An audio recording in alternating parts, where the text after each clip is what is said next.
علیکم، میرا نام ہیرا ندیم ہے اور میں سال اول کی طالبہ ہوں۔ آج عسکریہ schools and colleges Gulzar Quaid campus کو اسمبلی کرنے کا سنہری موقع ملا ہے۔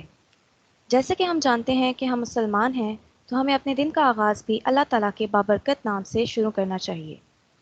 تو میں نماز کے سبق کے لیے سر محمد دانش کو دعوت دینا چاہوں گی۔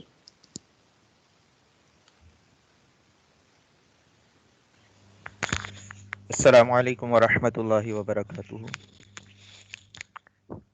نماز کا سبق پڑھیں گے میرے ساتھ آپ لوگ۔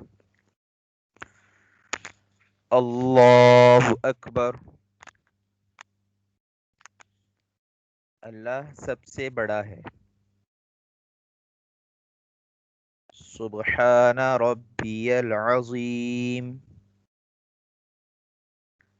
پاک ہے میرا رب عظمت والا۔ سبحان ربی العظیم، پاک ہے میرا رب عظمت والا۔ سبحان ربی العظیم، پاک ہے میرا رب عظمت والا۔ سمیع اللہ لمن حمیدہ، اللہ نے اس کی سن لی جس نے اس کی تعریف کی۔ ربنا لک الحمد، اے ہمارے رب تمام تعریف تیرے لیے ہے۔ اللہ اکبر، اللہ سب سے بڑا ہے۔ سبحان ربی الاعلی، پاک ہے میرا رب اونچی شان والا۔ سبحان ربی الاعلی، پاک ہے میرا رب اونچی شان والا۔ سبحان ربی الاعلی،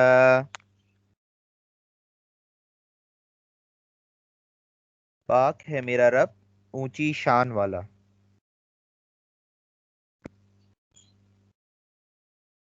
اللہ اکبر، اللہ سب سے بڑا ہے۔ التحیات للہ، تمام قولی عبادتیں اللہ کے لیے۔ والصلوات، اور تمام عملی عبادتیں اللہ کے لیے۔ والطیبات، اور تمام مالی عبادتیں اللہ کے لیے ہیں۔ السلام علیک، سلام ہو آپ پر۔ ایہا النبی، اے نبی صلی اللہ علیہ وسلم۔ ورحمۃ اللہ، اور اللہ کی رحمت ہو۔ وبرکاتہ، اور اس کی برکتیں ہوں۔ السلام علینا، سلام ہو ہم پر۔ وعلی عباد اللہ الصالحین، اور اللہ کے نیک بندوں پر۔ جزاکم اللہ خیر۔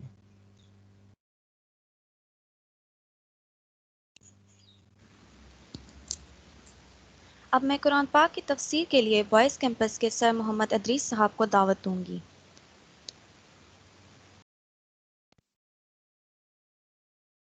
السلام علیکم ورحمۃ اللہ وبرکاتہ۔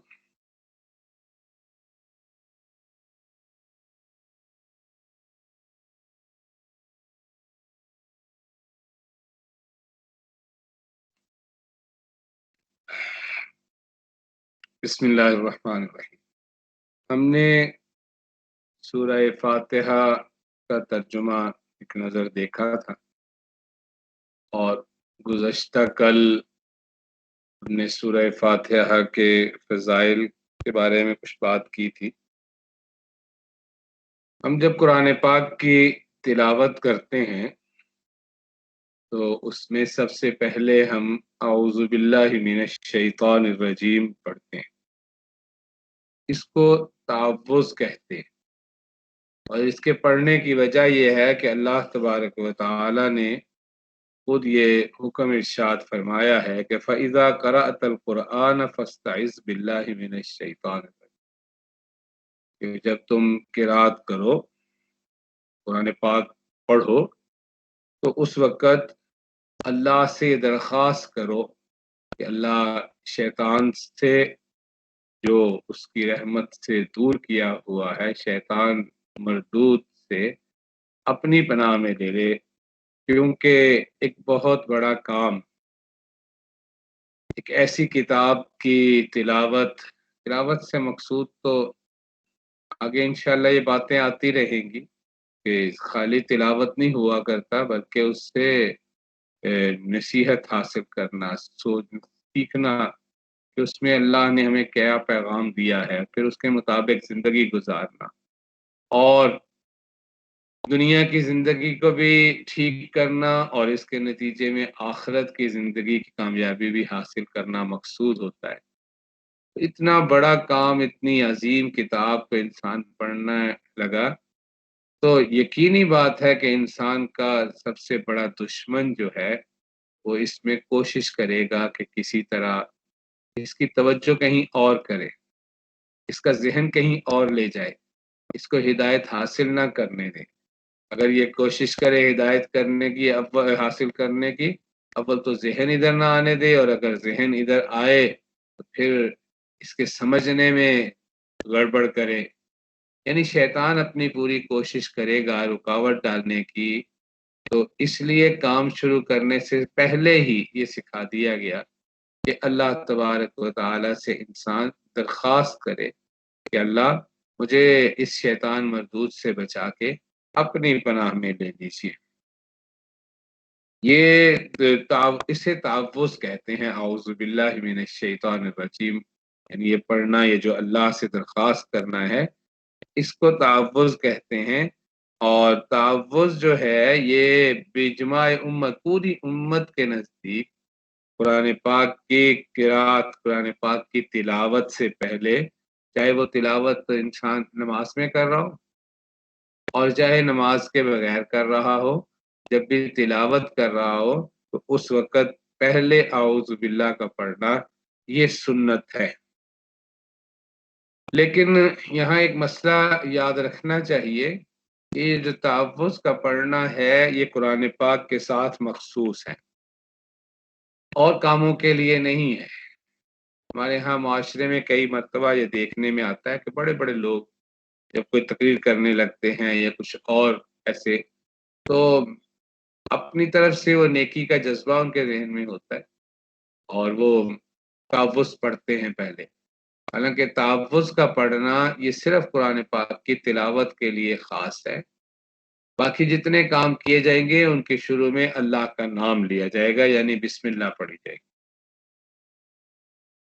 اچھا، جب قرآن پاک کی تلاوت ہم کرتے ہیں تو اس کی شروع میں بالکل جب پہلی مرتبہ ہم نے تلاوت شروع کی، جب بھی ہم کرتے ہیں تو اس کے شروع میں اعوذ باللہ بھی ہم پڑھتے ہیں، اور اس کے بعد کیا کرتے ہیں، بسم اللہ بھی پڑھتے ہیں۔ اور پھر اس سورہ فاتحہ جیسے ختم ہوگی سورہ بقرہ آ جائے گی، سورہ بقرہ ختم ہوگی آل عمران آ جائے گی، نساء آ جائے گی۔ انسان تلاوت کرتا ہوا آگے بڑھتا چلا جاتا ہے، تو جو ہی دوسری سورت آئے گی تو اس سورت کے ابتدا میں بھی بسم اللہ پڑھی جائے گی، اعوذ باللہ نہیں پڑھی جائے گی۔ بس ہر سورت کے شروع میں بسم اللہ پڑھیں گے۔ ہاں البتہ ایک سورت جسے سورہ توبہ اور سورہ برات بھی کہتے ہیں. سورہ توبہ آئے گی تو وہاں پہ ہم کچھ نہیں پڑھیں گے اگر پہلے سے تلاوت کرتے ہوئے پیچھے سے جا رہے ہیں. اس کی مثال ایسے ہی ہے جیسے پہلا پارہ ختم ہو اور دوسرا پارہ شروع ہو تو یہاں پہ کچھ بھی نہیں ہم پڑھتے، بس تلاوت کرتے رہتے ہیں. پہلے پارے کی آخری آیت پڑھی اور اس کے بعد اسی دوسرے پارے کی پہلی آیت پڑھ لی، بس اس لیے کہ یہ تو مسلسل چل رہی ہے. اسی طرح سورہ انفال ختم ہوگی اور سورہ توبہ شروع ہوگی تو کوئی آدمی سورہ انفال پڑھتا ہوا جا رہا ہے اور سورہ انفال ختم کی تو سورہ توبہ شروع کر دے گا، بس کچھ بھی نہیں، نہ اعوذ باللہ نہ بسم اللہ.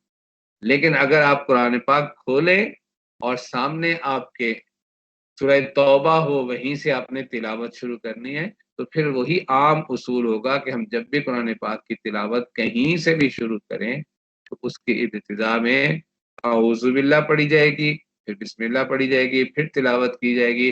بس اسی طرح سورہ توبہ بھی اگر وہاں سے تلاوت شروع کریں گے تو وہاں بھی اعوذ باللہ پہلے پڑھیں گے، پھر بسم اللہ پڑھیں گے اور پھر اس کے بعد تلاوت شروع کر دیں گے. بسم اللہ الرحمن الرحیم. بسم اللہ جو ہے یہ ایک تو آیت ہے سورہ نمل میں. سورہ نمل میں اللہ تبارک و تعالی نے حضرت سلیمان علیہ السلام کا خط ذکر فرمایا. بات ذکر کی ہے کافی لمبی، انشاءاللہ وہاں پہنچیں گے تو اسے پڑھیں گے. تو اس میں حضرت سلیمان علیہ السلام کا خط آیا ہے. تو خط انہوں نے جو ملکہ بلقیس کو لکھا تھا اس کی ابتدا جو کی ہے تو انہوں نے وہاں لکھا ہے بسم اللہ الرحمن الرحیم. تو ایک تو وہ آیت ہے اور ایک آیت کریمہ ہے بسم اللہ الرحمن الرحیم. یہ پوری ایک آیت ہے جو ہر سورت کے ابتدا میں لکھی جاتی ہے. اسی لیے دیکھیں یہاں پر قرآن پاک میں اعوذ باللہ نے لکھی جاتی ہے، اس لیے کہ اعوذ باللہ جو ہے وہ قرآن پاک کا حصہ نہیں ہے. بسم اللہ لکھی جاتی ہے. بسم اللہ ایک آیت ہے. اسی لیے آپ جو ابھی تراوی جماعت سے پڑھ رہے ہیں ذرا غور کیجئے گا کہ قرآن پاک پڑھتے ہوئے قاری صاحب بسم اللہ اونچی آواز تو نہیں پڑھتے، نہ فاتحہ کے شروع میں نہ سورہ بقرہ کے، لیکن پورے قرآن پاک میں کسی بھی ایک جگہ وہ بسم اللہ اونچی آواز سے ضرور پڑھیں گے پورے اس مہینے میں، تاکہ وہ قرآن پاک کی آیت بطور بسم ایسے پڑھتے ہیں وہ ہر سورت کے ساتھ لیکن آہستہ پڑھ رہے ہوتے ہیں، اور ایک دفعہ ضرور اونچی آواز سے پڑھیں گے تاکہ سننے والے کا بھی قرآن پاک پورا ہو جائے، بسم اللہ نہ رہ جائے. تو یہ ایک آیت ہے بسم اللہ الرحمن الرحیم جو ہر سورت کی ابتدا میں پڑھی جاتی ہے. اب اگر یہ بات سمجھ آ گئی ہو تو پھر آپ کو یہ بھی بات سمجھ آ چکی ہوگی کہ اس آیت کا احترام بھی اسی طرح واجب ہے جس طرح باقی قرآن پاک کی آیات کا ہے. یعنی جیسے باقی آیات کو بغیر وضو کے ہاتھ نہیں لگایا جا سکتا، اسی طرح انسان اگر بے وضو ہو تو کہیں لکھی ہوئی ہے صرف بسم اللہ کسی چیز کے اوپر، ہمارے ہاں کتبے بنے ہوتے ہیں، کیلنڈر بنے ہوتے ہیں، مختلف چیزیں بنی ہوتی ہیں، تو اگر کسی چیز کے اوپر بسم اللہ لکھی ہوئی ہے تو اس کو بغیر وضو کے نہیں چھوا جا سکتا، کیونکہ جیسے باقی قرآن پاک کی آیات کا حکم ہے وہی حکم بسم اللہ کا ہے کہ اس کو بغیر وضو کے نہیں چھوا جائے گا. اسی طرح اگر کوئی انسان مرد ہو یا عورت اس کو غسل کی کیفیت پیش آئی ہوئی ہے، اس پہ غسل فرض ہے، تو اس حالت میں وہ بسم اللہ کو نہیں بطور تلاوت نہیں پڑھ سکتا. ہاں البتہ جیسے کسی کام کے شروع میں پڑھنا ہے تو وہ تلاوت تو نہیں کر رہا ہوتا، اس وقت وہ بسم اللہ پڑھنا قرآن کی آیت کے طور پہ نہیں ہے بلکہ ایک دعا کے طور پہ ہوتی ہے، تو وہ پڑھنا جائز ہے بسم اللہ کو. لیکن بسم اللہ کو بطور آیت تلاوت کے طور پہ جیسے یہاں پڑھ رہے ہیں ایسے نہیں ہوگا.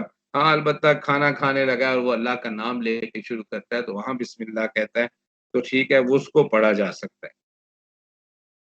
نماز جب ہم پڑھتے ہیں تو اس میں سب سے پہلے ہم سورت پڑھتے ہیں، فاتحہ سورت، اور سورہ فاتحہ سے پہلے پہلی رکعت میں اعوذ باللہ کے بعد بسم اللہ پڑھنا. پہلے اعوذ باللہ تو پڑھنی ہے، ابھی میں نے بتایا تھا کہ نماز کے اندر ہو یا نماز سے باہر تلاوت ہو، اس سے پہلے اعوذ باللہ پڑھی جائے گی اور پھر اس کے بعد بسم اللہ پڑھنا. یہ مسنون ہے. اب یہ ایک اختلاف دنیا میں یعنی انسان ہے ان میں ہوتے چیزوں میں علمی چیزوں میں اختلاف. یہ اختلاف ہے کہ آواز کے ساتھ اونچی آواز سے پڑھی جائے گی یا آہستہ آواز سے پڑھی جائے گی. آپ نے دیکھا ہوگا عمومی طور پہ دنیا میں آہستہ پڑھتے ہیں، لیکن یہ انڈونیشیا اور ملائیشیا میں آپ دیکھیں گے تو وہاں اونچی آواز سے بھی پڑھتے ہیں. ٹھیک ہے، دونوں کوئی اس میں حرج نہیں. پہلی رکعت کے بعد دوسری رکعتوں میں کے شروع میں بسم اللہ پڑھنا چاہیے. یعنی جب دوسری رکعت آئے تو اس میں بھی فاتحہ سے پہلے بسم اللہ پڑھی جائے. اب اعوذ باللہ نہیں پڑھی جائے گی کیونکہ نماز شروع ہو چکی ہے. پہلی مرتبہ اعوذ باللہ پڑھنا ہے. ہر رکعت میں اعوذ باللہ نہیں ہوگی، بلکہ ہر رکعت میں سورہ فاتحہ سے پہلے بسم اللہ پڑھے. اس کے مسنون ہونے پہ بھی سب کا اتفاق ہے. بعض روایات میں ہر رکعت کے شروع میں بسم اللہ پڑھنے کو بعض لوگوں نے واجب بھی کہا ہے، تو اس لیے احتیاط کرنی چاہیے، بسم اللہ پڑھ لینی چاہیے. نماز میں سورہ فاتحہ کے بعد جو سورت پڑھتے ہیں اس میں آپ کی دونوں طرف فقہا کی رائے ہے. بعض حضرات اس کے قائل ہیں کہ اس میں بسم اللہ پڑھنی چاہیے دوبارہ، بعض کی رائے ہے کہ نہیں. تو دونوں میں جس پہ آپ کا جی چاہے عمل کیا جا سکتا ہے، بسم اللہ پڑھ لی جائے. لیکن شروع میں سورہ فاتحہ کی ابتدا میں وہ بسم اللہ پڑھی جائے گی. اب ایک چیز اور عرض کر دیتا ہوں یہاں بظاہر. اچھا، ابھی آج دیکھنے یہ فائدہ ہوگا کہ دیکھیں یہاں صراط الذین انعمت علیہم لکھا ہے تو یہاں ایک 5 کا نشان بنا ہوا ہے. اس کو گننے کے 2 طریقے ہیں. سورہ فاتحہ کی 7 آیات ہیں اور قرآن پاک یہاں سے شروع ہوا ہے. الحمد سے بسم اللہ لکھی گئی ہے آیت پہلے پڑھنے کے لیے. ٹھیک ہے، اب یہاں سے شروع ہو کے والناس تک بالکل ایک ہی قرآن پاک ہے. زبر زیر حرف کی کوئی فرق نہیں ہے، ایک ہی. لیکن گننے کے طریقے یہ جو ہے گنتی کرنے کے اس میں فرق ہے. اس لیے کبھی کبھی آپ کہیں دیکھیں گے تو وہاں آیات جو گنتی آ رہی ہوگی وہ فرق آ رہی ہے، ایک نے کچھ لکھی ہوگی دوسرے. تو وہ یہ نہیں ہے کہ الیاذ باللہ کہ کسی کے نزدیک آیتیں زیادہ ہوں یا تھوڑی ہوں، نہیں، وہ یہی ہے. بسم اللہ الرحمن الرحیم الحمدللہ رب العالمین شروع ہوا اور من الجنت والناس سب کے نزدیک یہی ہے. لیکن گننے کے طریقے فرق ہیں کہ گننا کیسے ہے. تو بعض حضرات نے اس کو یعنی وہ اس کو فاتحہ کا حصہ کہتے ہیں. تو نتیجتاً یہاں بعض قرآن پاک کو میں آپ دیکھیں گے قرآن پاک میں بعض جگہ یہاں پر 1 لکھا ہوگا، یہاں 2 لکھا ہوگا، پھر 3 4 5 6 یہاں لکھا ہوگا اور 7 یہاں، یہ دونوں پوری یہاں تک 7 لکھا ہوگا. دوسرا طریقہ لکھنے کا یہ ہے کہ بسم اللہ کے آخر پہ 1 نہیں لکھا ہوا. اور اب یہ دیکھیں یہاں سے گنتی شروع کی گئی ہے 1 2 3 4 5 اور پھر یہاں درمیان میں آ کے یہ ایک نشان لگایا گیا ہے اور اس کے نیچے 6 لکھا گیا ہے کہ یہاں تک آیت گنی گئی ہے. 6 اور 7 گنا 7 ہی گیا سورہ فاتحہ کے آیتوں کو، لیکن گننے کے طریقے یہ 2 ہیں. بہرحال یہ کچھ باتیں تھی جو آج آپ سے عرض کرنی تھی. انشاءاللہ کل سورہ فاتحہ کی کچھ تفسیر کچھ ایک آیت کی کوشش کریں گے. اللہ تعالیٰ ہم سب کو سمجھنے کی عمل کرنے کی توفیق.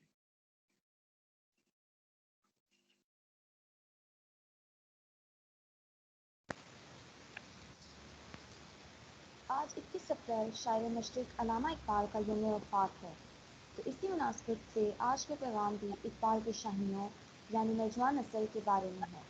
تو آج کے پیغام میں کیمپس سے ایمان ماجد ہمارے ساتھ موجود ہیں.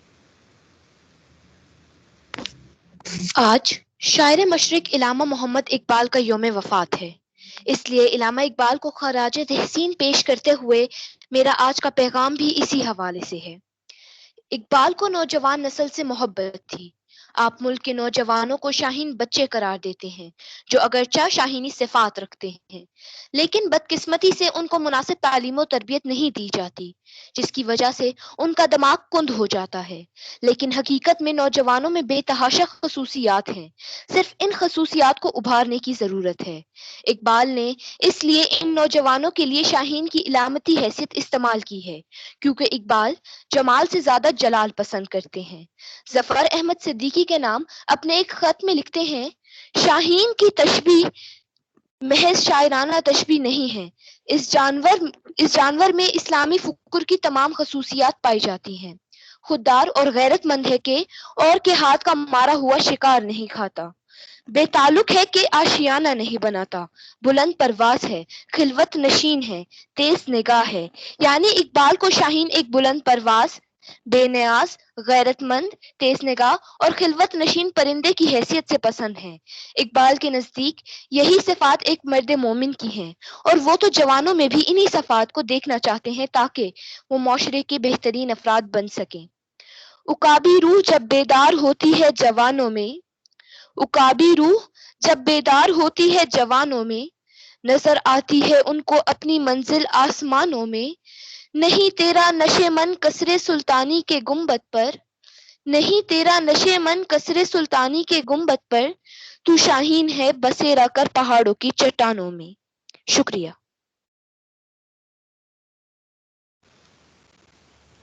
آخر میں اس دعا کے ساتھ آج کی اسمبلی کا اختتام کروں گی کہ ہم سب کا آج کا دن اور آنے والے تمام دن خیر و عافیت سے گزریں اور یہ رمضان ہم سب کے لیے بابرکت ہو۔ آمین۔ اللہ حافظ۔